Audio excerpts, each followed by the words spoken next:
and it's moving so quickly. Learn how to use it. I'm a little scared. I'm a little worried. And I think the world's going to be taken over by robots. That is training Google's image classification AI. But it's not enough, right?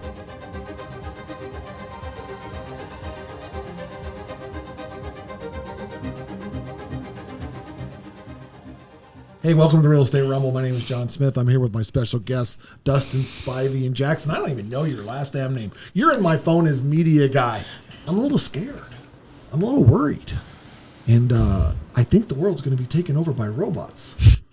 And people are going to make decisions, and people like me are going to become unnecessary. You know, like a husband.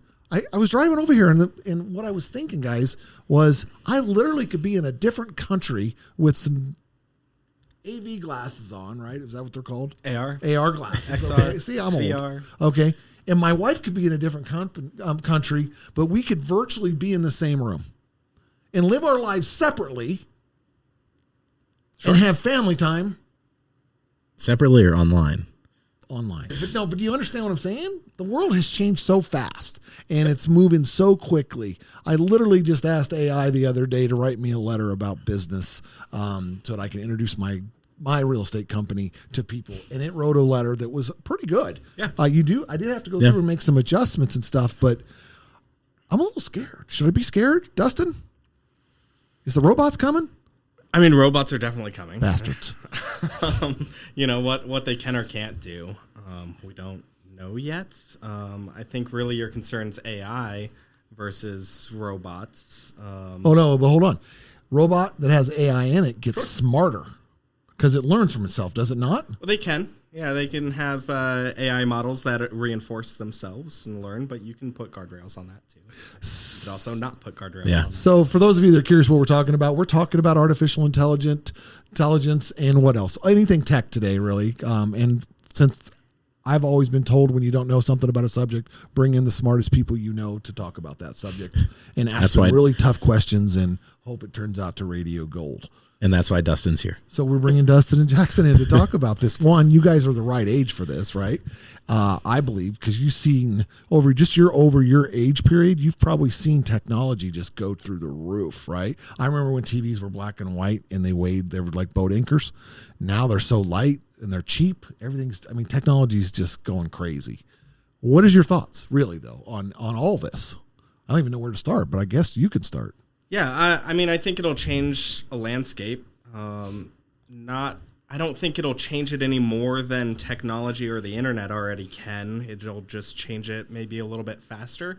I mean, we look at internet in the homes, and that wasn't even a thing until mid-90s, and we're still learning how to use it. My wife, I remember her telling me when the internet came on, she's like, "What do we need the internet for? That's not in our budget."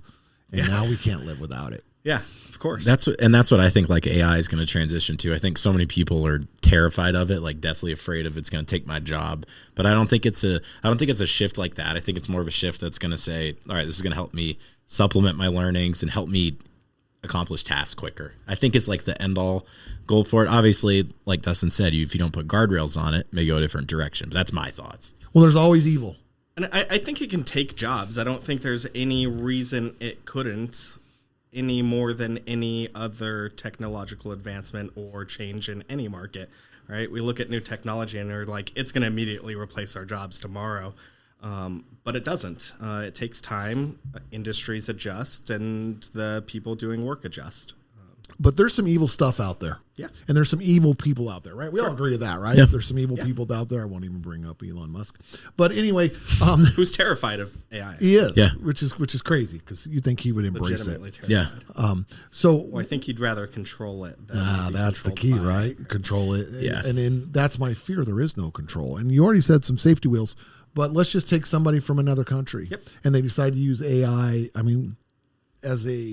as a tool of mass destruction somehow, some way. Are they not already doing that? Are they not already doing that with AI, with hacking and stuff like that?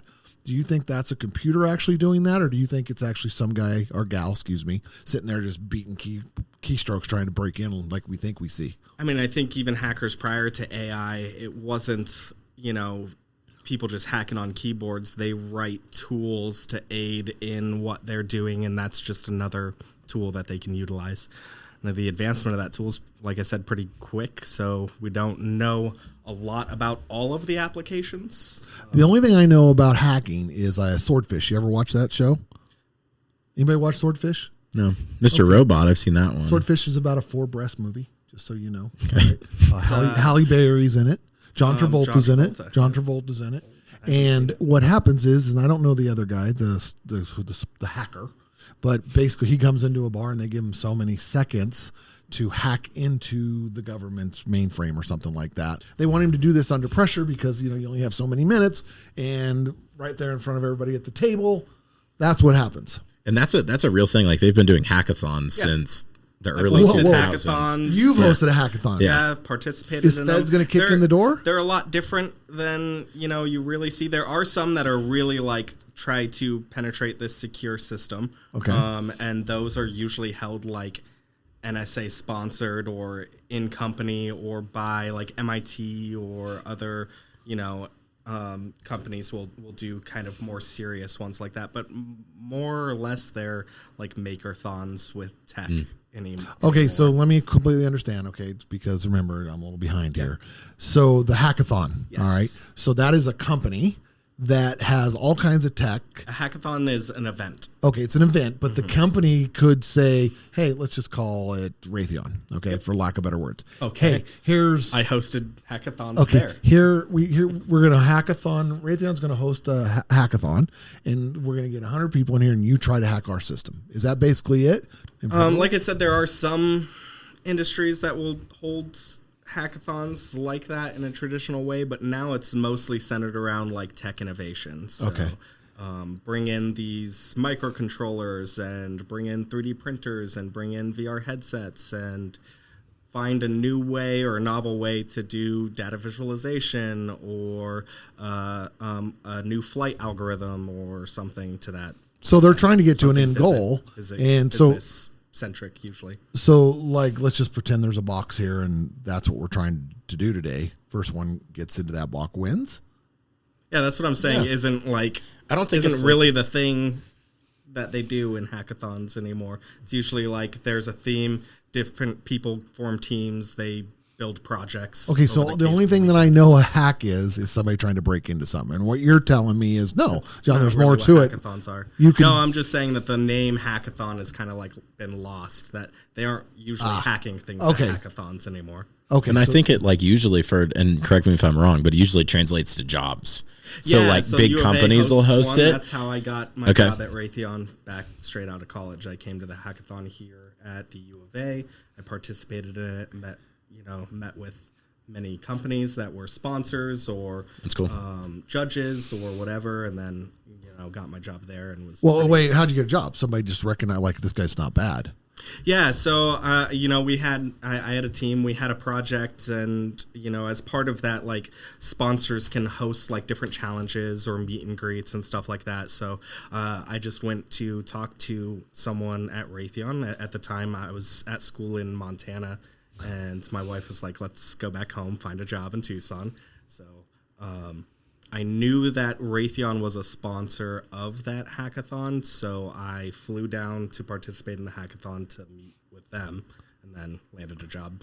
Very cool. Via talking to, a talent acquisition person, a department manager, something to that effect. So, is it endless? Is there any limit to what AI can do for us? Did Willy Wonka have it right when he put Mike TV in the television and they reached in and was able to pull him out? I don't know, right? That's tech evolves. We're limited by physics on Earth. That's pretty much our limit. As far as small as we can make transistors, we've made them as small as we physically possibly can for computational power. There's quantum computing and whatnot that'll help process mathematical equations faster, but we just don't know. I know this. I know this is a stupid analogy, but it'll work, right? Sure. We had jukeboxes, but they didn't take over for live bands. Yeah, and I like that. again, you hear a lot like it's going to take over everything. Everyone's going to be out of work. What we're dealing with right now in AI, it's generative AI, so it creates contents, usually on like a language model or something to have conversations. There are more advanced models than that out now, but they're really just generating content. They're not doing anything actively. They're just generating stuff based off all the information it's been trained on. Right? That's just a form of AI or machine learning is generative AI, and that's really what everyone's seeing right now. That's kind of like the new AI. And I think that it's making a lot of things easier, but I don't think it's any different than, I call myself a Google engineer all the time, right? Now I'm just also an AI engineer. I use that to aid in filling gaps that I might have. But if I didn't know how to kind of prompt it or talk to it the right way, I wouldn't get what I needed out of it either. So I'm thinking that AI's been around for a long, long time, and we've been using it a long time and not even notice it. Now that you gave a Google analogy, yeah, because literally you can go to Google and ask, give me a recipe for chicken soup with feet, and you'll get a recipe for chicken soup. They have machine learning algorithms. Amazon has them. Netflix was one of the first like big ones where you really saw it when they started doing like show recommendations or whatever. That was all, machine learning that was backed on, any user's interactions with things. So most major tech companies that have like a user facing front end collect user data and analytics and use AI to help them understand that data, because machine learning is really good at identifying patterns that humans can't identify. And to jump in, I think it's a lot like, so like if you're scrolling through Facebook or like on Instagram, your For You page on TikTok, it's all machine learning. It's all AI driven. So like I own a media company and a food promotion startup, and we use AI on a daily basis to create images. Yep. Using Midjourney is a big one that everyone's familiar with. But it is difficult. You have to write the prompt in a certain way to get back what you want. So like, let's say I wanted an image of a dog with 6 legs, which we'll insert here. It's like, for me to prompt it and get the right thing I want, I got to be specific on it. So like if you wanted to use it maybe in like a real estate way or real estate kind of themed way, you would generate your prompt differently. So it's like I think right now it's a useful tool, but like you said, I don't know if it's like, I don't think it's as scary as everyone's making it seem right now. Everyone's panicking and it's like, all right, well, it's going to take my job. Like, we're not going to need real estate agents anymore. We're not going to need people that do what I do in the media world. I think it's very like, it'll aid you in your job, but it's not going to take away from it, is what I would say. So you don't think that I could sit home and be a real estate agent and have the computer do all the work for me and get real fat and drink beer? I'm sure you could. You could. Give it 20. Well, I hate to say this, but tomorrow, but I think a progression over 20 years. I hate to say it. I kind of think AI is already in the real estate business. Okay. You think what? AI is already in the real estate business. Okay. Let's look at Zillow. Okay. Yep. All right. Mm-hmm. Zillow. When I first was first familiar with Zillow, all they sent out was an email or a postal saying, "Do you want to know what your house is worth?" Yep. They weren't looking to sell. They weren't doing. Everybody went to Zillow because everybody wants to know what their house is worth. Yeah, you use it every day. Do you use it every day? I do. That's good. Good to know. Good to know. Dustin's looking. Okay, but even though there's some glitches there, people still lean on Zillow. Yeah, it's the grandfather, right? And they'll send us stuff. They'll say, "Hey, this is in your area. This buyer's looking in your area. Do you want to buy the lead?" Okay, that's their marketing. That's good for them, they have right? AI lead gen. Yep. Sure. So it's there, and I think it's been there all the time. And I really think a lot of this might have started at the post office. How so? Elaborate. Yep. Well, the post office has to have something read zip codes. And if you recall, there's a machine that's called a separator at the post office that shoots letters in the direction of the mail carrier that goes. So that machine had to have so much intelligence to be able to read it, because probably before it was done by a human, right? Oh, zip code 49 goes over here. Oh, 51. But now you have a computer that's running zip codes through and separating. Is that a basic form of AI? Sure. Machine learning algorithms for image classification would probably be an application the post office would use. I wouldn't say that they were probably the first ones using that type of tech. I'd venture to guess that DoD. Yeah, was that's what I probably was gonna using image classification algorithms far before. I mean, I think that, and like we've even seen like my grandfather always talks about when he was in planes. This would have been 40 years ago, and talking about how you have a helmet on and you can look down and see fully underneath you, underneath the plane. And that was 40 years ago. So like you would think now, like that's very state of the art tech, but there's some machine learning involved in that and artificial intelligence there because you can't see through the floor. I don't know exactly how that works. How about autopilot? Back to the post office. How the simplest way to explain how that would work is they'd take thousands of pictures of handwritten zip codes for one zip code. Right. And then they would train a machine learning, a neural network on the image classification for that. And then when new ones come in, they have a certain, trust that handwriting is that zip code, and then can filter that way. Amazing. It's all amazing, just in general. I mean, just even what we're doing here. Yeah, neural networks and machine learning they've been around a long time. Has been around. Because we'll go back to consumer-based or consumer-facing AI, where people are just using like AI generative applications on a daily basis. Like that's just everywhere. It's everywhere. So everyone's like, okay, AI is the thing right now. No different than Meta was the thing 2 years ago, right? VR has been around for well over a decade. But a big company releases something that's consumer ready, and now it's the big thing. Autopilot has got to be a machine learned, right? How else would they do it? Yes, depends on your definition. Flip a switch, autopilot, the plane flies. If you're talking like Tesla autopilot, it's sensor data and image recognition data, and all of that being taken in and consumed and turned into a neural network for your car to take actions when the sensors see certain things they haven't seen before. Okay, if you haven't been to Phoenix yet, there are driverless cars everywhere. The Waymos. Was that the true reason Google drives around and maps all the streets out? Is that the true reason? I mean, there's other benefits, right? But is it to be able to provide AI training data for the vehicles? Well, I don't think so. I think a big reason for that is marketability to their base. Google's an ad company, no different than Amazon or Facebook are advertising companies that do other things.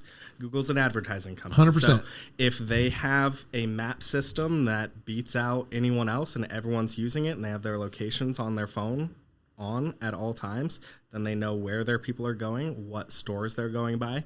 I mean, 2 years ago, I was driving down the street and it said, take a right after the Wells Fargo instead of take a right on Silverbell. Right? So that's... I know the Wells Fargo you're talking about. That's all part of that. Another area where Google specifically collects data to train their AIs is the CAPTCHAs. So that was one of the first kind of instances where we really, as consumers, saw the mass, they set training out to their people to do, right? So you go to Google, you see that, or go to most websites, you see that CAPTCHA that says, pick all the images with a dog. Yes. Yeah. That is training Google's image classification AI. So in you doing that AI that can detect those images is getting better and better and better. Pain in the ass. Yeah, Dustin. it is. Yeah. But read my they've retina. effectively trained their image classification algorithm without having to hire people to train it. I think it's all that dual purpose stuff. We view it as all right, the CAPTCHA is for human identification. And it's not showing that I'm not a robot. Yeah. But there was a lot more to that, like you said. Is there a lot of robots trying to get into this stuff? I mean, prior to the CAPTCHA, I could write a script to parse your websites and click buttons and do all kinds of things in a matter of hours. Just because I want to be up on the facts, even though I don't know what I'm really talking to. The first working AI program was written in 1951. And it was a checker playing program written by Christopher Starchy. Okay. And a chess player program by somebody's name I am not even going to try to butcher. but it was basically a game. Yep. And isn't it funny how It makes sense. I mean, look how far we've come with video games from Yeah. Pong. Yeah. Okay. By the way, I used to have a Pong. Don't tell anybody, but it was a fun game. So it's just so, and I think AI is actually everywhere that we think it's new, but I think it's wrapped around us so much already. Yeah. Do you agree? Yeah. I think it's been in front of our face for years. But like Dustin said, it's the forward facing stuff that's like much more consumer driven. So like being able for me to go on and like, or like you said yesterday, when you had it right, you could have it write a business letter for you. Yeah. I think the fact that that's readily available to people now is kind of what freaked everyone the hell out. Because they're like, this wasn't an option before, but it just wasn't as user friendly. So I think it's the ability of even generative AI just wasn't that good either until OpenAI released their Figured it model out. for All right. ChatGPT. What's the difference? Generative AI? Yes, sir. That is AI that generates content. So when you're asking it to write a letter or produce an image or anything like that, really what we see, that's generative AI. So that's ChatGPT is an example of generative AI. and it came out and people blew up the website. They had to turn people away. They did. So people are embracing it no matter what they say. Yeah, I mean, I use it probably a couple hours a day, not ChatGPT specifically. Yeah. But I've got a whole stack of generative AI things that I use throughout a day. Okay, I see a web browser. I don't know if anybody else sees the commercial. I think it has a duck on it that says they're no longer going to track you. DuckDuckGo? Yeah. Yeah, I mean, it's a pretty safe browser. Most of their data is locally stored versus Google, where it of course isn't. I think you've got some other browsers that do a decent job at it. DuckDuckGo is a search engine, not a browser, so they aren't storing user data. At least it's an option. I think they might be moving away from it in entirety. There are web browsers that are as safe as can be too.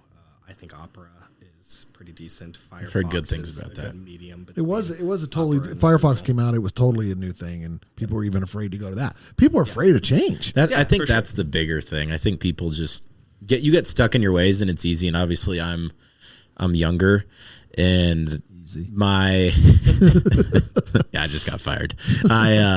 It's easy for people to adapt to change. I think like the younger you are, because it's like the technology that we've seen. Like I'm 24. The technology we've seen over the span of my life, like literally seeing phones when we were growing up, and then kind of what it's turned into now, has been very quick. And then I have to remember for you guys, it's like, holy shit, what is this? It was beepers, bro, that you turned upside down and spell it out. Hello. I think to your point, technology has evolved so rapidly that you're used to rapidly evolving technology. So it makes it easier to pivot. Whereas, previously that's just not the case. I'll say it. People my age. Okay, I get it. Previously. Trust me, I get it. Okay, we bought. Tracy and I bought a travel trailer last weekend. Okay. Nice. Okay. Congrats. Yeah. Thanks. Yeah. And then we used it right away. But here's what they said. Oh, by the way, you need a surge protector.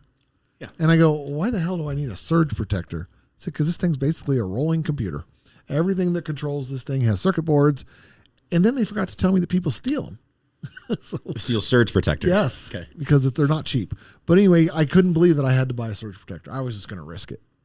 And then my wife, says, if you risk it and it blows this weekend, you're going to be pissed. That's a good point. So, but it worked. It worked fine. I plugged it in the surge protector. Didn't know any difference. Yeah. But just once again, there's another piece of evidence that these things are all out there. And there is probably stuff written just specifically for like a tankless water heater. Yeah. Okay. It's got a job to do. When it has something has to detect the water gets there, so it has to start eating. Right. It's not somebody putting a pot on the water. It's a machine doing doing it for you. Does that make sense? Yeah. And then don't get me going on cars, right? We talked about cars that drive themselves. Yep. Little scary. Yeah, I've been in them. It's nerve-wracking, but still not as nerve-wracking as being in the car while my teen's learning to drive. Yeah, well, look out for my son. Okay. So really everything that we touch has some form of AI in it, and probably has been since 1950s, and it's just grown into, do you think that this is totally, me, I go everywhere. Sooner or later, we're not going to need actors.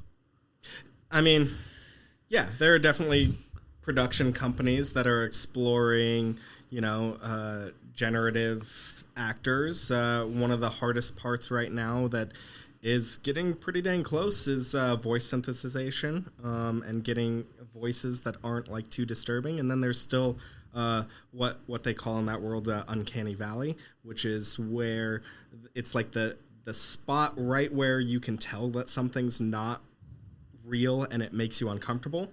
So if you're seeing like a robot make face movements, that's a lot more comfortable than what you perceive to be a human making almost right face movements. Right. So that's like kind of the area where they'd have to really figure those two areas out to be able to do a lot of production. But yeah, I could see a future 10 years where whole films are produced with no, and they'd be actors, amazing. Yeah, with no voice acting. actors. I mean, look how far they Just came production with teams. image generation, right? Yeah. Tigers and stuff like that. They could put a dragon next to somebody and they'd be having conversation with them, even though the dragon's not there. Yeah. Green screen changed. I mean, just everything. look at like virtual staging, right? You Yes. have people who do that now, maybe, but I mean, there are already AI virtual staging generators. Yeah, $25 an image. I think that's a minimum. Yeah. You know, so that's a little more steep. I And don't know. Sure, but until there are 10 more of them, Right, and then it that's goes not Right, the so case it's gonna go down. anymore. And So, it's the same thing of like you just got to know how to word the prompt. yeah. Like in reality, your virtual staging things, like if you guys ever paid for them, I'd assume that it's not that complicated to know how to use. But it's it's complicated to learn. But once you have it mastered, there should be no reason you're spending $25. So what I'm really hearing is the nerds are taking over the world because you have to know how to put stuff in Well, I for mean, right to get the now. results. The smart people of the world, the really So- smart people. I mean, you mentioned Zillow multiple times, right? I think Open Door was a huge Success and failure. Sure, it was, but it was it was just a technological disruptor, right? So they weren't a real estate company No. by any means. They were a tech company that did real estate. And you see a lot of kind of disruptors come up like that. And they either are successful and disrupt a whole industry permanently or they fail. So I will tell you this about both are Zillow. possible. When they first hit the market and people thought that when they started selling homes, Yeah, we thought there was panic in the streets. I'm sure. Yeah. People were running, and I'm like, it is just what it is. Like, I didn't know Yeah, any better, so it didn't And that bother could me. happen, and it could, I know that it comes down to like legislation and stuff in certain areas too, but it could totally happen to where real estate becomes a tech industry, and the human factor is taken out of it a lot. You can make offers on houses sight unseen. Doing that becomes a lot more comfortable if you could pop in a VR headset and do a whole tour of that house, and have a virtual AI agent in there with you answering your questions because it knows the property. Right. So I blew past the introduction. I mean, we did introduce, but I want to know, Dustin, what are you doing nowadays? Yeah. Okay. Okay, let's talk about you. I mean, yes. I can talk about me all day. These people know that because we're going to talk about my AI generated book here soon. Yeah. So I took a new position at a company called LaunchVox. All right. So why do all these companies, computer companies, they all have these crazy names? LaunchVox. LaunchVox, yeah, V-O-X. Vox, V-O-X, Yes. not Lunchbox. Is it a play on Lunchbox? It's launch. Launch. Rockets. LaunchVox. Got it. If Dustin Yes. has known me long enough. He slows things down It's for me. LaunchVox. Got it. Vox. Yeah. Tech companies have weird names. I don't know. It's fun. I mean, he says it like every word in the English language isn't made up. Well, it's like, Literally is all of it them. just because you want to show yourself as progressive? Lunchbox would be a good one. Isn't that a Is that store something in the now? mall? Yeah. I Yeah, think, it it is. is, or it was. Yeah. So anyway, LaunchVox. Yes, I'm their director of training and simulation. Nice. I build training simulations. So the main thing that I'm working on right now is a critical environment training for a pharmaceutical grade clean room. So trainees would get in VR, they'd get garbed up in their proper attire, and then they'd learn how to sanitize that environment effectively. Reason being, if they shut down production because a training or a cleaning mistake was made, that's millions gone. So having an immersive trainer where they can really get muscle memory down and familiarization with the space without having to shut down operation is very valuable. That's super cool. I've got your new product. Do ya? You know me, just like ting, and I do get a small portion of it if you go forward. That's a verbal contract right there. So one of the things that I did not like while my kids were in high school is they participated in shooter drills. Oh yeah, Shooter drills. Yep. I mean, to the point where that's a thing. Active shooter VR training is a thing. Is it? Okay. I think is it just not affordable? Because here's what they did. Well, it just depends on who's doing it and where the money is, right? So I know a couple police departments across the U.S. have put money into active shooter training in VR or AR. Yeah.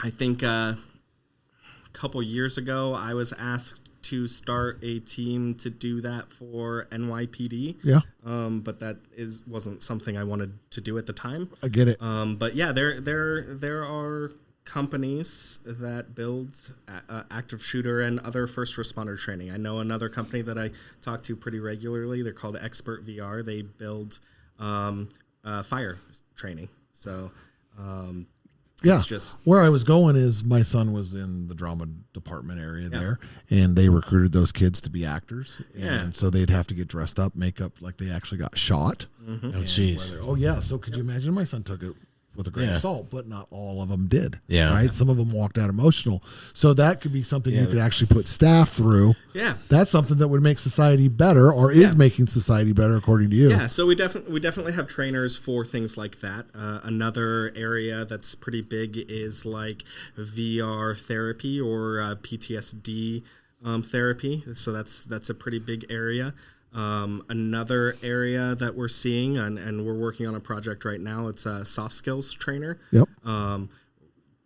This particular application is for training an AI on training material, and then turning that into a conversational AI avatars, etc., for teaching sales reps how to have conversations with people. Okay. Interesting. Right. That's where I feel like it can be used for so many positive things. Yeah, for sure. And I think people look at, but I think that's just our society. Everyone looks at the negative. Half glass empty. Yeah. No, there's a lot of really positive applications. All right. I got another one. The reason I don't like VR is because I hate wearing those damn headsets. That's fair. Put them in contacts. So there was a company, Mojo Vision, that was working on AR contacts some years ago. They pivoted away after many years of research. A lot of money. A lot of money and really hard to get tech that small. Yeah. So I think the closest they got was, 2D text and images rendering on the contact lens. Wow. But no depth No perception. depth. It'll happen. Sure. Eventually. Maybe. If That's small. right, that's if That's physics allows. yeah. So you're talking about the limitations, right? That's okay. That's where a limitation could come into play. Like, we're more likely to see. Bro, I'm sorry. We built a phone that could launch a spaceship to the moon. Yeah. Okay, I mean this thing has more power than the first rocket. So we're more likely to see like bionic eyes that could do something like that, and you replace your eyes with robot eyes, or some neurological chip like Neuralink or something to that effect that is altering your vision through your brain. Or it could be used to send sensors to your brain, get rid of. Listen, I'm imagining. I'm a sci-fi guy. Get rid of epilepsy. Get rid of stuff like that. Yeah, That's what Neuralink is. Neuralink's trying to okay. do. That's Elon Musk product. Yeah. So Oh, damn! Have you not heard of Neuralink? No, apparently not. Oh, you're gonna love this one just because you're already freaking out. But yeah, the whole point of Neuralink is to put a chip in your brain and fire off neurons to fix things like that, detect receptors going off and injecting other things. But yeah, we've already. But society's going to revolt against that because they don't want nothing injected in them. I mean, we already have a chip implanted in. I think there's two, right? Well, I think Neuralink Neuralink has done two successful, and they had I believe the first guy was playing video games. Yeah, with his brain. he was playing video games with his brain because he's paralyzed. So okay. you see him moving. So it's for applications where it's helpful. It's not like it wouldn't be straight off the bat of someone that Not right off the bat. But not right off the bat's the keyword there. But totally dangerous. Tucson was technology. was the first person to ever install at the medical center a artificial heart. Oh, You know that? interesting. Cool. And that was a huge deal at the time, right? Probably freak some people out. Oh, it freaked a lot of people out. And is it the Jarvis? I don't know. I think it's the Jarvis. But anyway, but now heart transplants and stuff like that is just norm. So that's what's going to happen, right? Yeah, Society's just going to slowly normal. bleed into normal. Someone will go, Dave, Dustin's going to go, hey, John, how's your eyes? Oh, bro, I had them both replaced. Yeah. That's going to be normal. Yeah. And oh, by the way, I can see better than the $60 million man. And my thing, You know my thought Yes, I do. process, Thank you. my thought process with it all is like, if you have, let's say you lose vision in an eye. You're 55. Let's say you're 60 years old. You lost vision way too early. You're in the middle stage of your life. If there's a technology there where I can go and get my eye replaced and actually be able to see again, We're doing hips. I mean, I got Yeah, LASIK why would we just not a do few months ago. Oh, did you? Yeah. Good for you. What's different? that's the Cornea thing. replacements. We're doing transplants, cornea Yeah, replacements. and it's all technology. It's just Okay, so People are freaked out. Are they going to make us run faster, stronger, quicker, all that whole thing? You know? that's a whole different thing. I think. Now, I mean, that conversation between, becoming more robotic or bionic, if you will, versus uploading consciousness to other realities, right? Both could be potential futures. Okay, that said, is it going too far if, like, you know what? My wife really doesn't like my personality. I'm going to get a chip to be the person she wants me to be. If you do that and you like it and she likes it, what's the problem? Government's going to track me, man. Well, that's not the problem you were worried about, right? You were worried about going too far. But if the people You're going who too far want if it the government do could track and they me. agree it. Yeah, but that wasn't the statement, right? That's You're a different statement. You're saying like from a humanity point of view. I'm saying that I'm a wise ass and I'm giving Dustin as much hard time as I possibly can here, okay? But when is enough?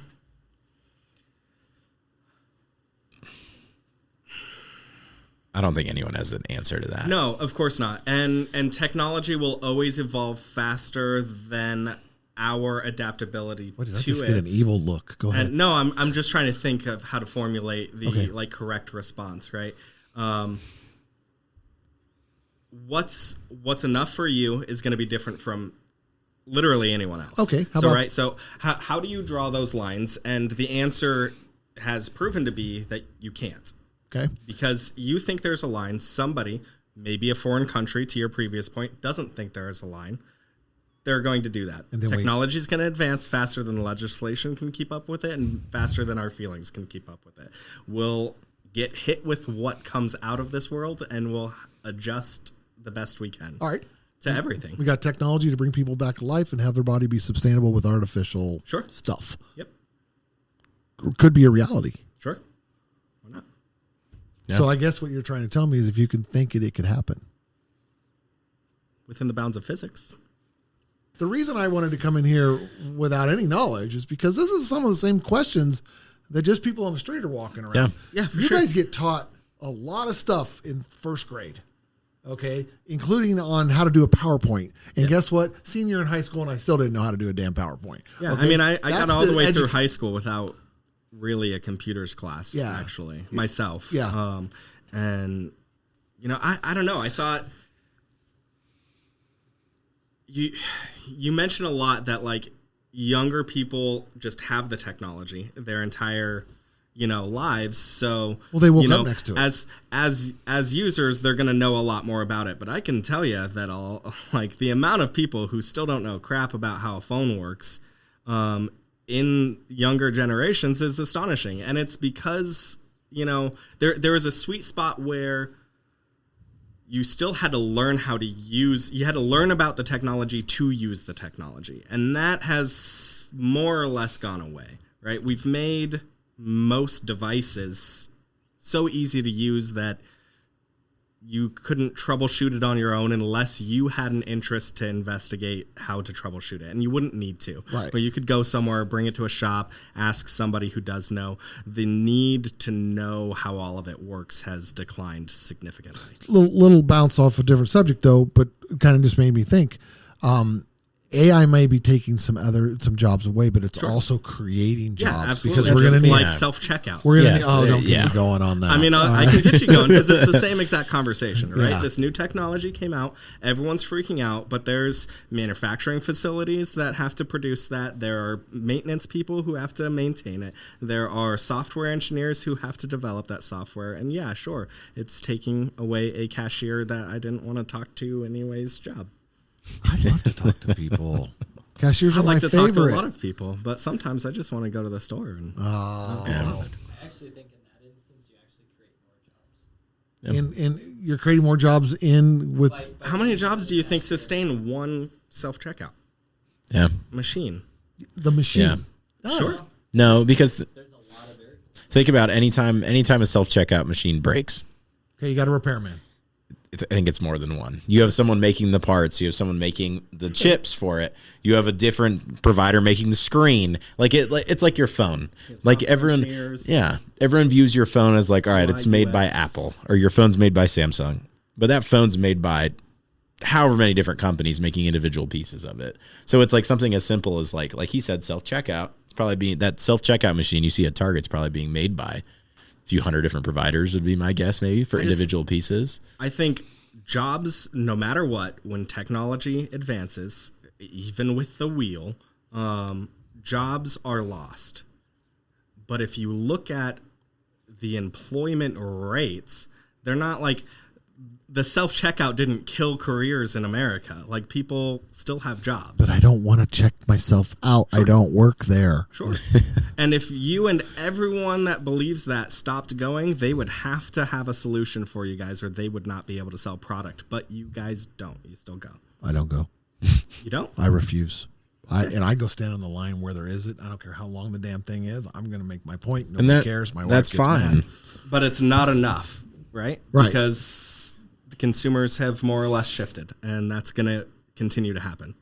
So, like, there's no amount of you going through that line that's going to preserve that line into infinity unless the majority of consumers who are buying products are doing that. And I can assure you that those grocery stores are going to get to a point where they're like, all right, screw it. Instacart all the way. We're not even opening up shop. Everyone's delivering straight to their house. They wouldn't get on board with our self-checkouts. We'll just ship directly to them because that's cheaper. Well, because that's Our where fleet majority of of the autonomous vehicles. and that's where majority of their employees are going off the cash register to get orders ready. So it's basically going to come out of a warehouse. Soon it won't be them. And then we're shopping at Amazon Soon for it'll everything. be a warehouse, and it'll be a bot that goes to the spot, picks the thing. It'll have image recognition to know whether a carrot's bad or not, and it'll toss them in the bin if they're not. Okay, but see, guys, then we're taking away the foundation of our society. The foundation of grocery stores? How long have grocery No, stores been around? employment.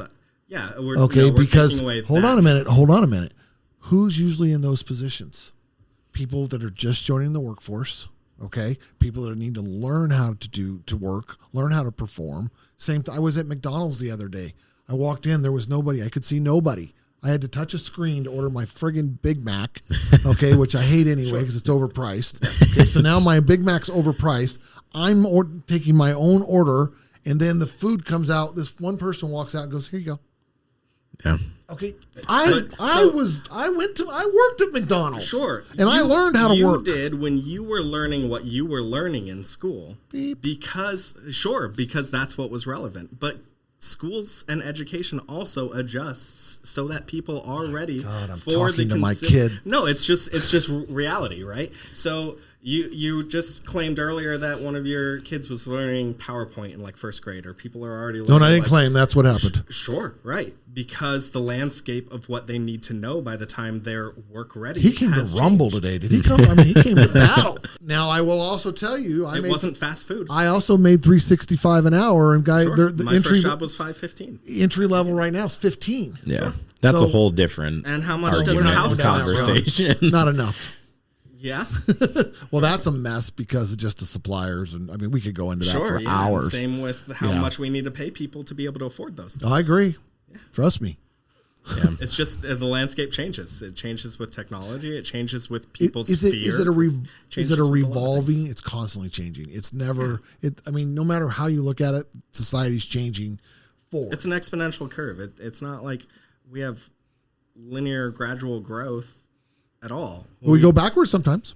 Sure. We go backwards sometimes just because we see value in the previous product, right? So, I would agree with that, and that's been always been kind of my thought. Is like I think, obviously, yes, we're going to keep progressing. AI is going to keep learning to grow. Technology is going to keep improving. We're going to have VR glasses. Our cars are going to be super smart. But I get where you're going. I think people eventually are going to say, I'm done with it, but I need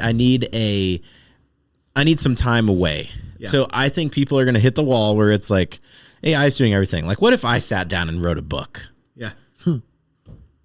I think stuff like that's going to come back around because I already notice it with like people my age. I think a lot of times they're like, give me an old flip phone that I can just call someone on. That's why companies like Boring Phone or the Nothing Phone, Boring Phone, it exists. It's a basic phone that I believe is black and white. Yep.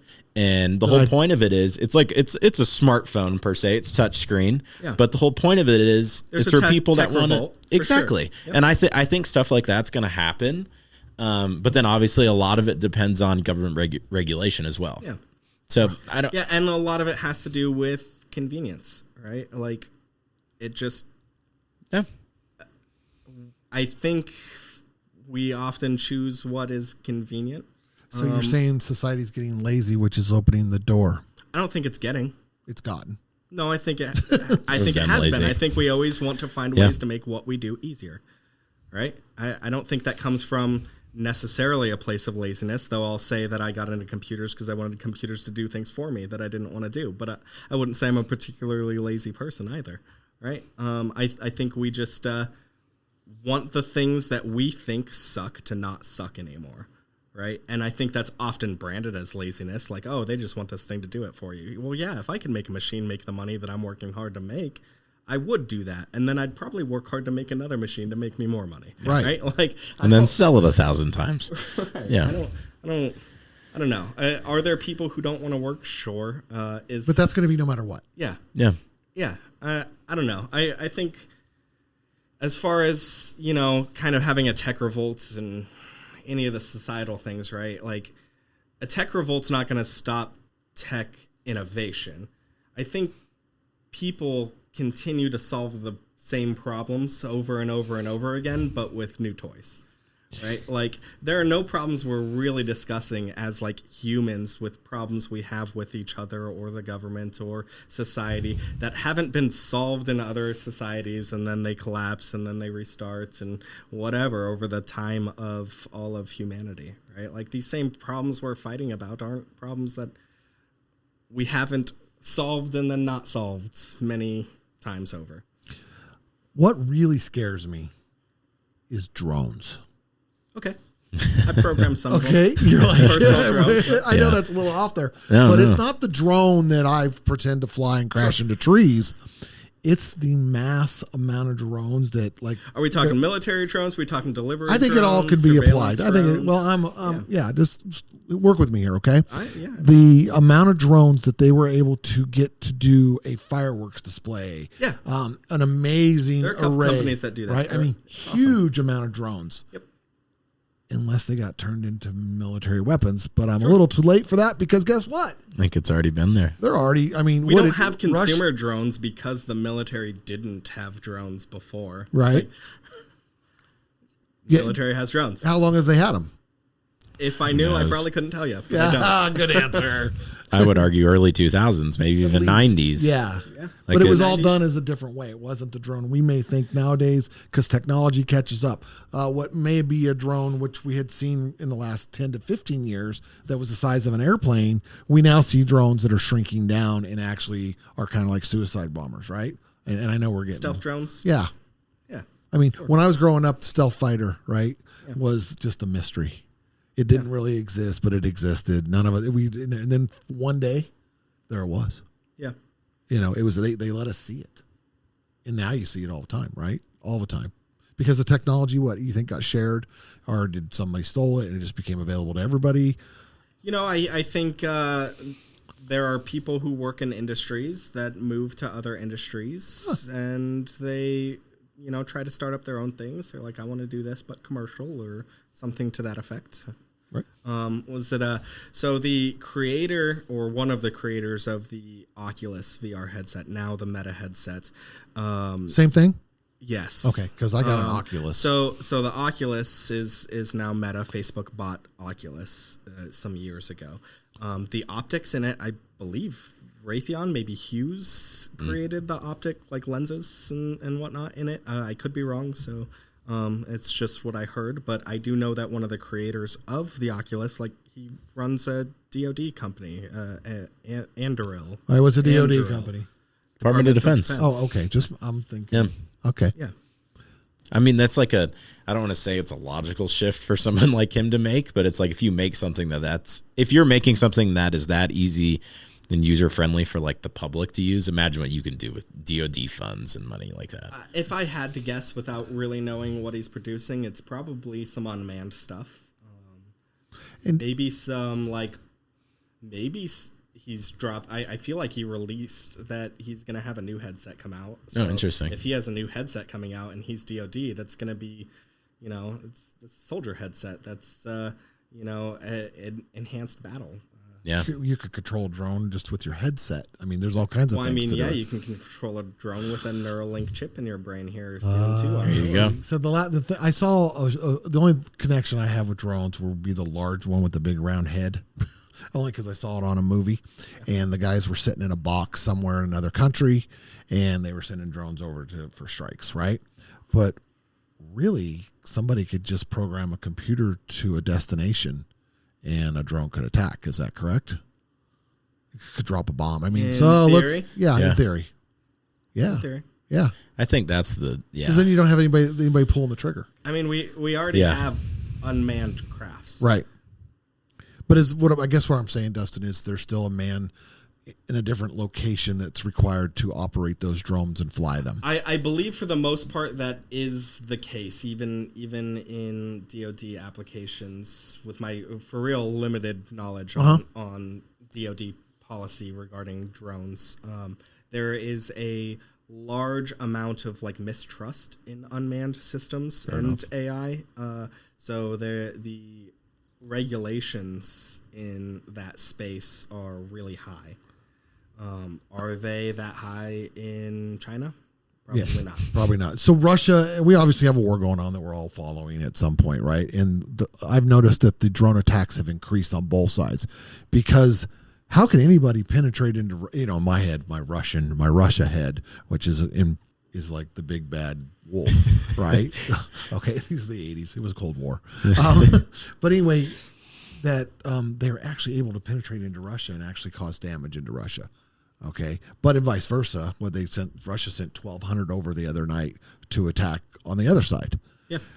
So that's the scary part of it, right? But super scary. There's no deniability in technology being scary.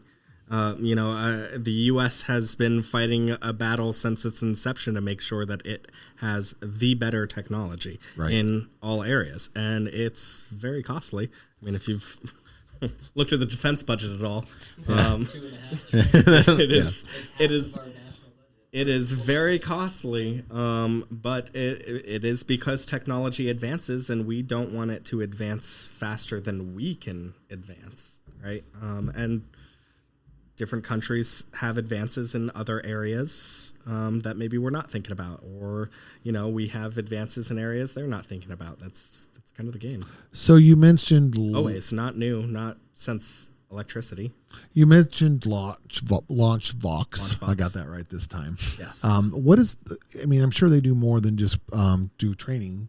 Yeah. Training's just my division. Yep. We primarily, I won't say primarily, but I'd say we're an advanced media company that builds bespoke animations, interactives, AR, VR, some not. We do some like surgical sims with like haptic tools and scalpels and stuff like that. Where my division's really trying to lean I love the language of your generation, right? Because it takes me a while to go, simulators. Okay? Yeah, There's all these little things, right? Sims. And the only reason I know what Sims are, and it just dawned on me, is the game, The Sims. The Sims. Yeah. But then it just dawned on me that it was simulator. Yeah. Okay, Yeah. so I'm catching up slowly. Your life. Yeah. Yes. Yeah. So, So they've got a variety of things. So are they across the country? Are they across the yeah, world? we're distributed. We're a small team. Companies 10 to 15 employees. So Based out of? small. Based out of California. Okay. But there's no central office. We're all distributed. So I've known you a few years. Uh-huh. This is probably the most excited I've seen. I love this job. You know what I'm saying? Good. No, it's great. This is the most it's good. passionate that you've been, and look at you go. I don't want anybody to think that I am so against AI. I think it has its place. It's just scary for a 56-year-old man. We're dipping our toes in AI. Like I said, soft skill training, sales training, sales conversations, things like that could be repurposed for multiple industries. But we primarily do VR and AR. Are you going to kill the arts?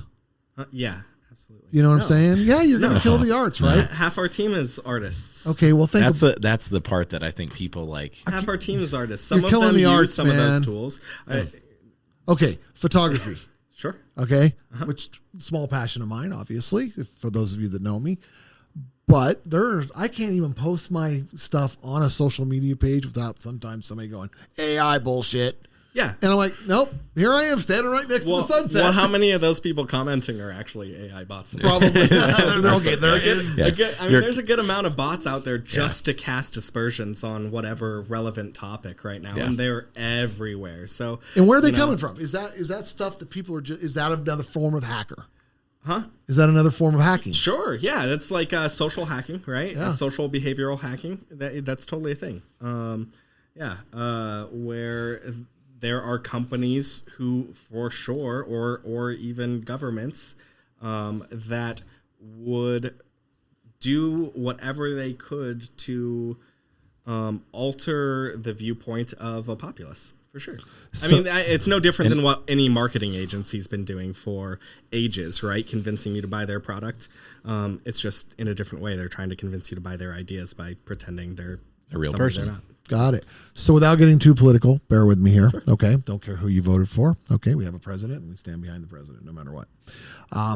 But there are talks of the election being fixed by outside influences. Sure. I think, years ago there was evidence of like server farms in Russia trying to manipulate the people.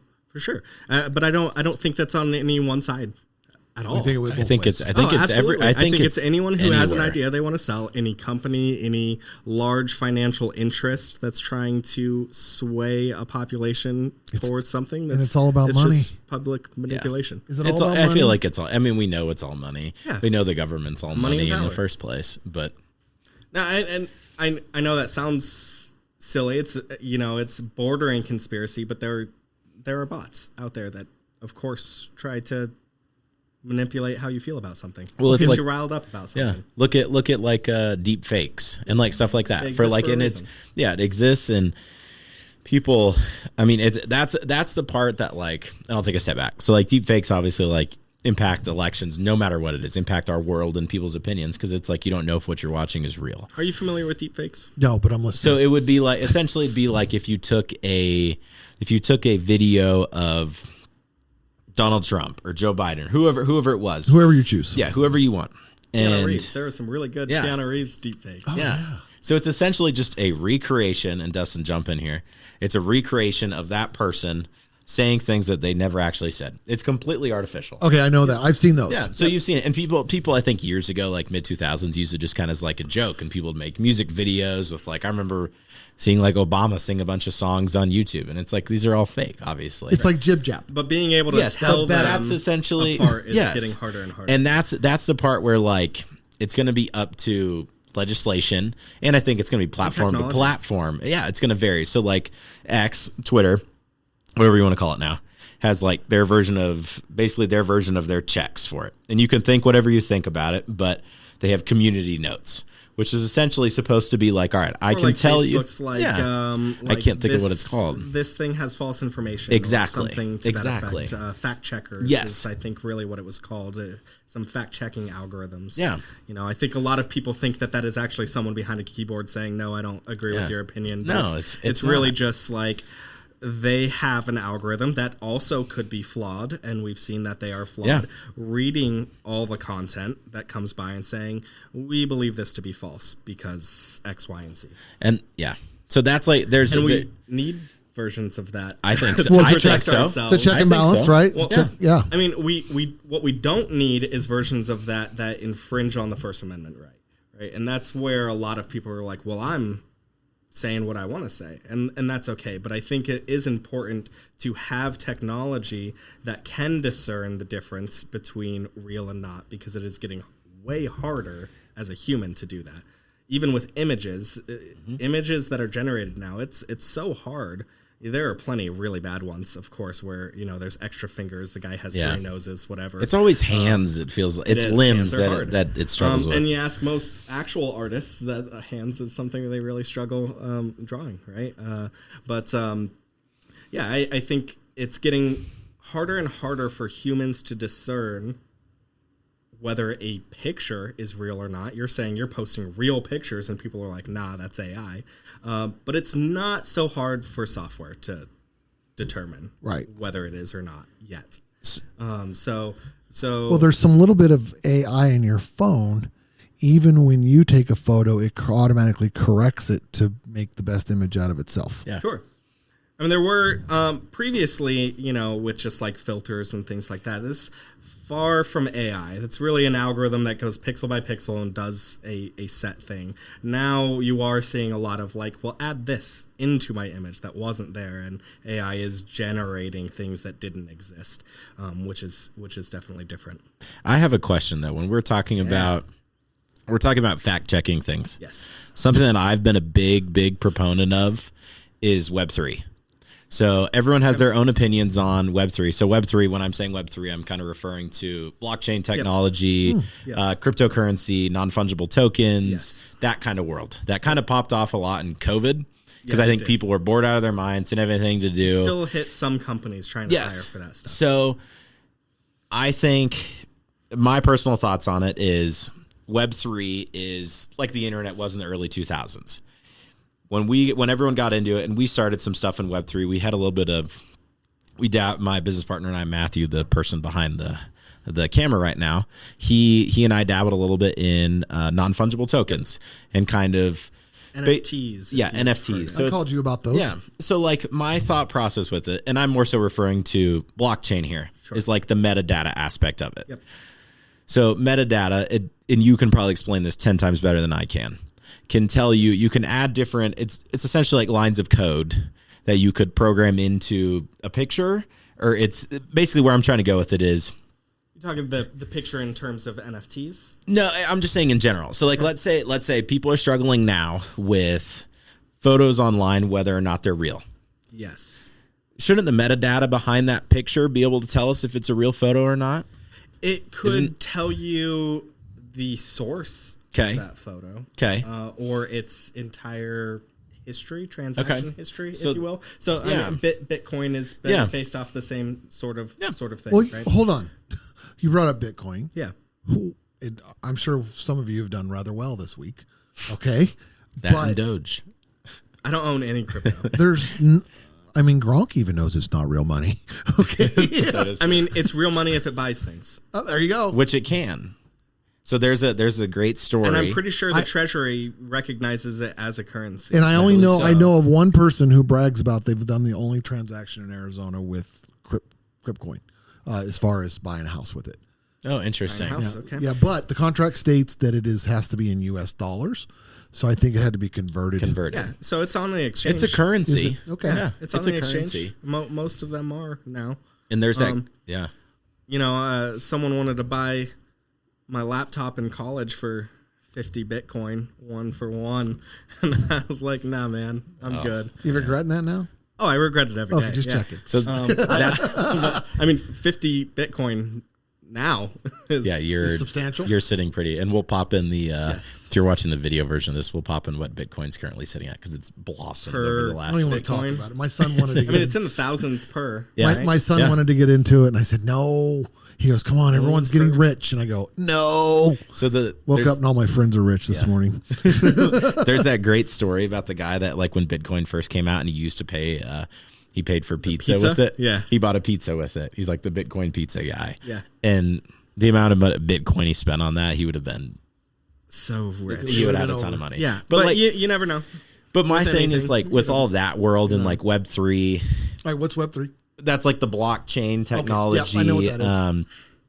Non-fungible tokens. I'm sure there's a ton of other things that you could fall into that Web3 category. I think almost that could kind of safeguard some of this AI stuff. But maybe that's just me and my naive knowledge of it. But I'd like to think that like blockchain technology and some of it could maybe help. And I think people still just have this, people have the vision in their mind that like when you're buying an NFT during COVID, everyone's like, all right, cool. I paid $300 for a Bored Ape NFT and now it's worth X amount of money. Right. Thousands of bucks. People are like, all right, you're paying for an image. But where that is useful, I mean, maybe not to us as consumers, but if, and I guess a little way less relevant now that streaming is prevalent, but you know, when DVDs or CDs or any of those sorts of products were being majorly produced, you know, that's a lot more of a proof of purchase than a barcode on the back of something, right? Yeah. Like that's a Tangible? solid, yes. Yeah. But do you think that like my thought process on all is like that proof of, all right, this photo came from X place. I can tell it's fake because it came from here. Now, obviously there's some gray area and I'm sure you can work your way around it. Yeah. But I don't know. Well, I think the marker to your point, if that were something, is if something doesn't come with that, you'd immediately be concerned. Yeah. And then from there, if it does, you discern, you know, what sources are valid and what aren't. I don't know. It's something interesting that I think people should kind of keep an eye on. Yeah. I don't know enough about blockchain myself. Investigated it a couple times. It's really just encrypted information that doesn't lose its history. Yeah. During transactions. Yeah. I can't go into people more have talked detail about like because I'm not knowledgeable. deeds of homes being on like the blockchain because then it's like it's verifiable. You can verify this purchase was made for There this will amount of only money. ever be one deed. You couldn't forge it. You can't forge it. Oh, it needs to happen. And here's why it needs to happen. Okay. You have people constantly selling people's pieces of land without their knowledge. Exactly. I hear about it in Hawaii Exactly. a lot, Happens actually. constantly. Like, I've heard 3 stories about that. I had a happening call in from a guy who Hawaii wanted in to the sell past on. He few goes, years. I know it's worth 50. I'll take 20 today if you can get me a cash buyer. And he did not stop calling me. And I was on to him. Right. Yeah. And so, it's something we have to be careful. And it happens all the time. I mean, daily where people put somebody else's property and sometimes the transactions go through. And then all of a sudden somebody starts building on the land. The guy is right next door that owns it and goes, why are you building on my land? He's like, I bought it. We bought it. No, you didn't. Yeah. So, yeah, there is some place for that. And I do think it's going to cure some problems like that. I mean, what you really struggle with, though, in that arena is it is one data item that cannot be recreated. And if it is lost, it is gone. Right. So you may have heard people in the past talk about like they lost their Bitcoin drive or something and you know, so it's not recreatable. No, they'll play it up in the media on like different TV shows and stuff where like a billionaire will pay somebody to dig through a landfill because his Bitcoin wallet's in there and it's worth mega millions. Right. But really the point there is that it is singular. And if you lose it, then you lose your record of it. Okay, I have to ask, who would dig through the landfill? If I knew there was how much money? a drive in it. But the problem with it is even if you find the drive, you need the code to get into it. Well, no, I'll take the reward. You know, this was that guy's drive. That's when right? you need negotiations. Yeah. Right. That's it. Yeah. Yeah, you need the encryption keys. I mean, that's like the kid that caught the ball, the home run ball, right? And then you have a choice: be the nice guy, give it back to the player, or get bank. Yeah. And or that other kid who had a secret ball in his glove, caught a ball. I love that video. Gave the other ball to the girls behind him. So that was is a good sly. one. That was sly. That is a good one. Where do we go from here? Endless stars, could be anything. Could be anything.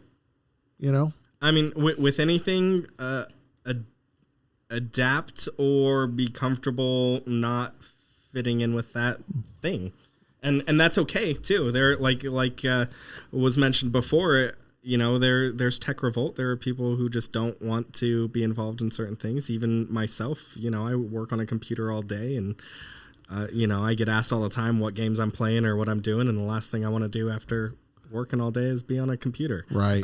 There's just no part of me that wants to do that. So, there's. I mean, I got 20 years, good 20 years left. Yeah. That's how I see it. 20 years. Do You I got want more to? than that. 76? You got more. People live to like 90. Who now. wants to live till they're 90? If you're able-bodied, I and think can do 76 everything, is why not? the end of quality of life. The rest of it, you start drooling, shitting No, yourself. because by the time I'm 76, they'll be able to manufacture That's my you. quality of life. That's you. Do you use Matterport or like any other technological advancements in your field to stay relevant? Probably computer is the number one thing. Okay. I pay somebody to do Matterport when and if Sure. I do. Okay. But I use it. You utilize actually, it through some form. In the beginning I did. And Matterport's an example. Yeah, let's just use Matterport. In the beginning, I thought it was important because everybody else was doing it. And then I found out that I could sell a house without using Matterport.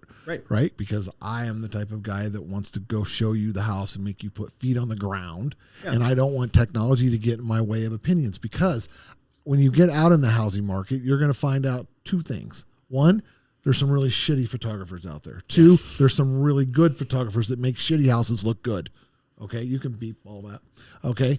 But that's the truth. Yeah. And if you just sit on behind a computer and all you do is look at pictures, you're not going to find a house, and you're never going to find a deal. But if you find one that's in bad condition and the pictures are terrible and horrendous, chances are everybody else thinks it's terrible too, and they're not going to go see that house.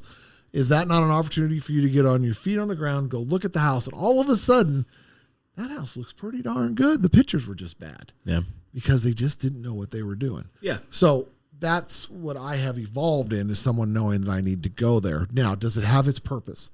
I do think it has its purpose. Yeah. Okay. I do think there's a way, like my dad, he's homebound, right? And if he wants to buy a new house, that is a way for him to go shopping. Yeah. Okay. And see the reality of it. And then we also use, believe it or not, I use Facebook. I was going to say, what about DocuSign? Yeah. Every day.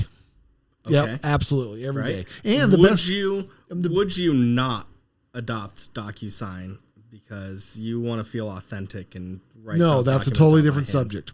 All right, because the signing's not on my behalf. Okay, I am not the one that's requiring the legal documents. It's the lender and it's the title company. Sure. So there's some liability. There's some there's some liability there, but we also put that liability where it belongs. Right. Those that are insured for it and those that know what to do with it. But Dustin, you hit it right on the head.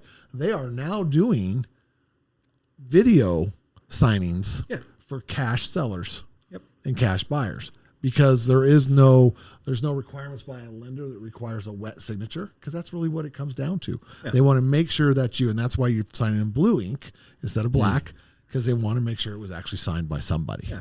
Because there are machines out there. To a previous point, now we have NFTs that could verify that is a signature, and it's the only signature. And right.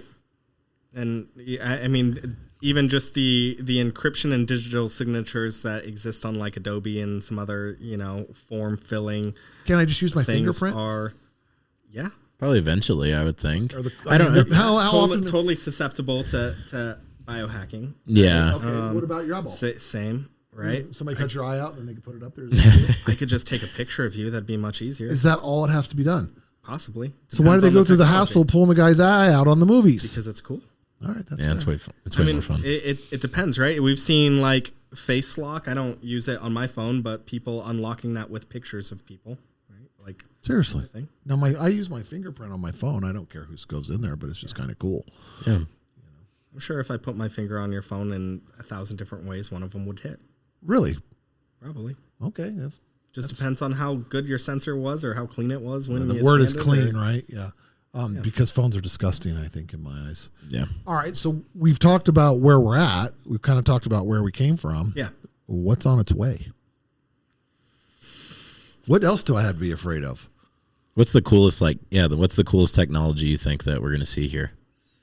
Coolest technology? I think, and I don't know, maybe this is me as a parent, being excited. I think the advances, hopefully, in education are going to be exponential. The thing I think we struggle with the most is adoption of technology in education, but not technological advances. So We already have like generative AI. I think Khan Academy did an example where he had generative AI. Are we good, guys? Bummer. Yeah, that camera just. Where we had generative AI tutor his son on a topic, right? Okay, so we've talked a little bit about chip implants. Yeah. Is education going to become, I know I'm like the science fiction Sure. guy, education going to become unnecessary by putting a chip in someone's brain, downloading the information they need to know, It could be. but doesn't give them the skills? Well, it could. It could give them the practical skills. Okay. Why not? Well, I don't know. That's why I I'm mean, asking. you're right. I mean, your brain controls all. I guess if I could think it, it could your be done neurological eventually, system. right? Your brain is what's controlling all of your movements. Right. I suppose there's no reason why, in theory, a brain chip couldn't Help. give you skills. Wow. So education Sure. in that sense could be obsolete. Yeah, the risk you run there is the same risk we run right now. What is real Right. and what isn't, right? What information is considered factual, right? If we just have a chip and we have full access to everything on the internet, we're going to be as dumb as we are now. This Yesterday. is the most important question of the night. Yeah. Why the F cannot stormtroopers hit anything? They're all right. They don't ever shoot anything. They don't ever manage to actually kill anything. But they're Yeah. all. What? Aren't they all? What are they? Are you saying robots? Clones. The clones. Okay, yeah. So the Yeah, they're stormtroopers. clones. Stormtroopers are people. Clones are Of humans. okay. Well, is not the stormtrooper a clone of one original stormtrooper, and they're all the same after that? They all look alike. You're saying Sure. stormtroopers or clones? Stormtroopers are Stormtroopers. clones. The one. No, the stormtroopers are people. No. Yeah, if you've watched any of the new Star Stormtroopers are Wars, people. they're all individual The clones people. are not. Clones are not. Yeah. Well, I Stormtroopers think are even individual the clones people. are. They're just a clone of one person. I think they're still human. Yeah, I mean, they have the robots in the series. Like if you've seen like the Clone Wars and stuff. Clone where that's, stormtroopers. yeah. Clone Stormtroopers are not inherently stormtroopers with the clones. same. Roger. Yeah. Roger. No, I'm talking about that. He's a clone. No, You're that- saying stormtrooper. Yeah, the guys that Not can't- robots. No, those are people. No, but they've taken DNA, created it off one human, That and has now nothing to do with robots. No, but it's drone, not drone. No. Clone. Autonomous? Clone. Clone. Now, Yeah. clone could be a human, like the sheep they Yes. cloned, right? So could your fraternal twin. I agree, It's literally the exact same thing as having a fraternal twin. but they don't think for themselves, do they? Huh? I don't think Yes, the they do. stormtroopers think for themselves. Just like your twin brother would. Did you ever have you seen any of the new Star Wars movies? Yeah. So think about what's the guy's name? Finn? Yes. It's like Boba Fett's not a clone. Hell no. Or Django. We're getting real Clone nerdy and now. being mind controlled are not the same thing. All right, so are they being mind controlled? This is all important stuff. How the hell are they controlling the stormtroopers with a chip? The chip. Probably. But they have tons of them, so they're cloning the bodies, putting them in the white suits. So, I mean, He's laughing at me. I am laughing. I don't know. Like, if that were my world and I had a bunch of clones and there were brain chips, they'd all be hive-minded, right? Like, they wouldn't. They'd all share the same mind all at once. So all of their experiences are, They'd be looking left. They'd be looking right. and they track all of it. How come they? I just simultaneously. want to know why they can't teach him to shoot. It would be so much more interesting if they actually killed If they somebody, could shoot. Yeah. wouldn't it? Yes. I mean, It would we are have been talking it would have Disney. been cool if we saw some just like random deaths of main characters from a stormtrooper right. blast. Yeah. Oops. Yeah. My bad. Yeah. Do we have 0 recorded deaths in the entire Star Wars universe from? I think so. Right? Is it? Oh no, from clones. I think so. We're gonna look. No, I don't trust you because you don't know the definition of a clone. I know what a clone is. We're it's- cloning sheep, man. We're making another person out of another person's DNA. Right. And it's going to be same DNA match completely across the board. Yes. Okay, there. That's the Yes. clone. Okay. So we've got a bunch of clone stormtroopers that's, Yeah. I guess I was under the assumption, probably wrong, that they all thought alike. They were all programmed to do the same thing, but the son of a bitches still cannot shoot a damn No, they gun. just all suck. Yeah. They're just really bad You at their think they job. could fix Yeah. that with a. Yeah. anything. Anything. Literally anything. What's a target practice? You'd think, but what happened was there was a technological revolution, and they did not get on board. Right? So That's where I got. They got they left are behind. using. So I am a You're a stormtrooper. Stormtrooper. You're gonna be missing sales for days. Oh yeah, I can hear it all. That's firing blank. That's not a good thing to say. So I'm obviously a real estate agent. Yes. How's AI going to help me, and what applications would be positive? As a real estate agent, AI lead generation. I think we talked about that a little bit before. I think Zillow's already using that to be like, hey, we got a lead for you. We got a lead for you. So that's an area where it could help. Again, costs a lot of money. Now we're not talking about the price. We're talking about the technology, right? That technology could help. Okay, I'm going to talk about the price. You talk about the technology because the price is my ass. Sure. Okay, go ahead. Yeah. All right. Virtual staging in AI. Do you have confidence in that? Because right now, I what have we high have confidence in do that. you? Because what we have to do now is, if something's virtually staged, we have to show the stage picture and then the house without the staging. I think that's okay, and that's a legislative problem more than anything else. Regulations. Assuming regulations never change, there's still something to be said about a consumer envisioning themselves in a property. Virtual staging is one example, but you add AR or VR to the mix. You put a headset on a buyer in a house, and they can drag and drop furniture of their liking in areas. They can change the wall colors. They can change the tiling. They can change the cabinets and countertops live. Could I? Here's one for you that just I thought of. We can take a picture of our existing furniture, load it up into the program, and then be able to place our furniture into that house. Yeah. So I mean, you can 3D scan furniture and use it as a 3D model in various applications. You can have that one. Just name it after me. Thank you. Amazon and IKEA took it first. So they both had applications where you could look at their furniture that they were selling in your space. Just by but it's they not scanned with it the headset, man. No, it's the same thing though. It's a 3D model. Pokemon does the or same on thing. your phone. Yeah, Pokemon was the first one to do that. I think where they had the Pokemon show. They were the first one to release a mass consumer AR application of any kind. Niantic is the company who made that. And I'm learning the real names of all these. I think I called it Nintendo. Go ahead. Yeah, and Niantic. I think they made the Harry Potter variant of that too. I think they have some other slight applications. Maybe I've seen like AR scavenger hunt type things. I don't know if they were behind that, but yeah, there's a lot of AR applications for mobile devices. But there's a lot to be said about seeing something in a headset. I had a builder. I won't say the name of the builder, but they were high-end builders like basketball courts in the house. Very cool. Cars in the middle of the living room type houses. And they wanted an application where during design, they could have clients in a headset and make live edits on something that has yet to be built. Right. So there's applications in building too.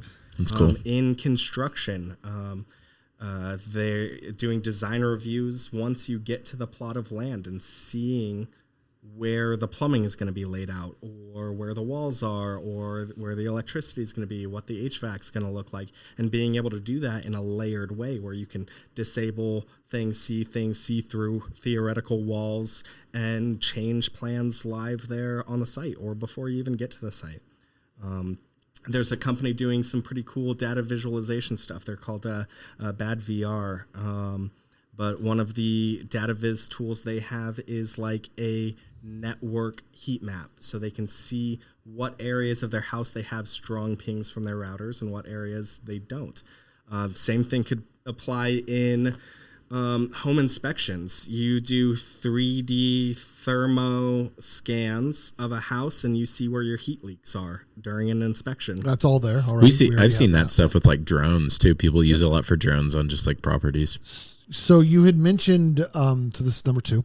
You had mentioned that you do training for like clean rooms and surgeons and stuff like that. How, besides educational, how is AI going to help affect the medical field? Do you know?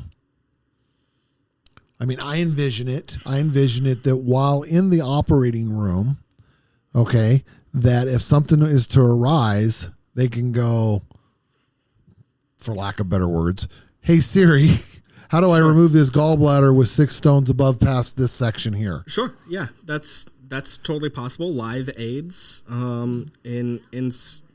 that's hilarious. live aids in surgery, but you already have fully autonomous surgery bots that can do certain surgeries on people without any human doing it.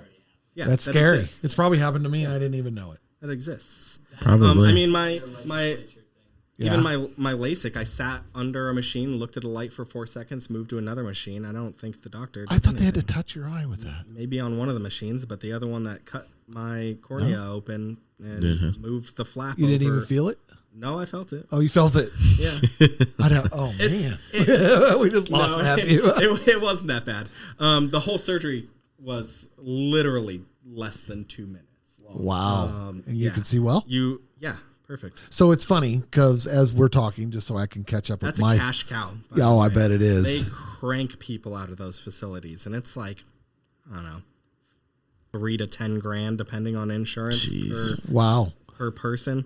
I was in the lobby for an hour and saw 10 people who were getting surgeries that day. And then when I came back the next morning for my next morning checkup, it was 10 other people. If I know Dustin, he's over there doing the math on how much they made within the hour. I did the math before I left the lobby. Some of this stuff is just all just blah, blah, blah, blah, blah Yeah. to me, right? Just, okay, I don't know what the hell you just said, but I agree with it. So as we were working along, of course, the first thing I did is sometimes I'd Google what you were talking about. So I had a little bit of knowledge to give you a question. I'm not, let's have technology that's used it. All of a sudden, guess what has shown up in my Google search? What? An AI response to what I was looking for. Yeah, so they have the AI-powered response as their top response in Google now. I think most Windows operating systems, it's just part of your start menu. Copilot is. So you just hit your start menu and type whatever you want, and Copilot will answer it for you. So the world, I should be not the person to say this, but we don't have to worry about grammar anymore. Could we write something and put it in an AI program and ask them to correct the grammar and the spelling? Oh, can do that. I did that all throughout college. But you talk about writing, and we have people right now, like in 2024, in a tizzy about people not knowing cursive. But like, people aren't going to need to write with their hands at all. I'm learning this. Right? Like why would they? So, Sure. I didn't get to finish. Have to. I'm not. There are plenty of people who still do cursive and do calligraphy, and So and I all didn't that. get to finish the question about, are you killing the arts? I happen to know your wife. She's a writer. Yeah. Okay. She loves to write. She does use it to aid in her writing process. Does she? Okay. As of yesterday, when I finally convinced her, because Claude AI is better than ChatGPT in that regard. So I, in the past, have written a book. You may or may not know that about me. Yeah. Okay. I have sold thousands of copies of that book, and I still get checks today. Okay. So I always wanted to write a second book. Y'all thinking I'm BSing you on that. That's not true. I actually did write a book. Okay. But I always wanted to write a second book. So I'm scrolling the old Facebook, as I normally do in the middle of the night, and I come across this ad, and it says, books by anybody. Hey, reach out and answer these 10 questions, and we'll have a book to you in 2 weeks. So what did I do? I loaded up my picture. I answered my 5 to 10 questions, and here's a book, 234 pages. And it's a 2024 national bestseller. And it's obviously the 2024 national bestseller. It told you itself. I've got Housing Weekly here, the Property Insider, Reader's Digest, Lands and Homes magazines, all have given me a review. 100% bullshit, all written by AI. Yep. I am still going to take credit for it because I answered the questions. But that, my friend, is scary. Yeah, it totally is. And that's one of those areas, like I said, where technology advances faster than the legislation can keep up with. We're still fighting what copyright laws look like with generative AI. If they comb through that book and they can find clips that are copywritten or trademarked or belong could be to a problem. another seller, especially if you try to resell it. Right? Big issue. So right now, like, I'm sure that website had plenty of disclaimers. This is not for resale. This is, a prop or, something to that effect. We're going to put it to cover their own butts. We're going to put it up on eBay, and we're going to give the proceeds to charity. Yeah. That's what we're going to do. That's not going to stop, like I said, other countries from making dupes, right? So in my era, making dupes was going into a movie theater with a movie camera and filming the movies. Dupes, duplicates, fakes. Yeah, and then selling them at the swap meet. Okay, which is illegal. I still think people still do that. You think they do it? Oh yeah, Yeah. Oh. yeah. All right, guys. Well, I've kept Dustin away from his beautiful family long enough. I know we kind of just talked crazy talk, and I know we put stuff out everywhere, but there's actually some pretty good information that came out of all this. We can always count on Dustin to just blow our minds with technology. Dustin, we appreciate you, man. Thanks for having me again. Oh no, it's not like I said. Bring people in here that's smarter than you, Jackson and yourself, and then even Matthew, who helps us out quite a bit. This is your generation. This is your world right now, and embrace it. Just because an old guy like me's scared or a little nervous of a little technology that I want in 20 years when most of this stuff comes, it won't matter. I'll just be sitting there drooling, staring at TV. So if you had to leave me with one set of words about AI, what would it be? I think like the biggest kind of thing that if you listen to this whole podcast all the way through is like, look at the positives of it all. Don't focus on the negatives and we'll be fine. Learn how to use it. Because education gives you confidence. And when you know what you're doing and you know how to use it, then you're not afraid of it.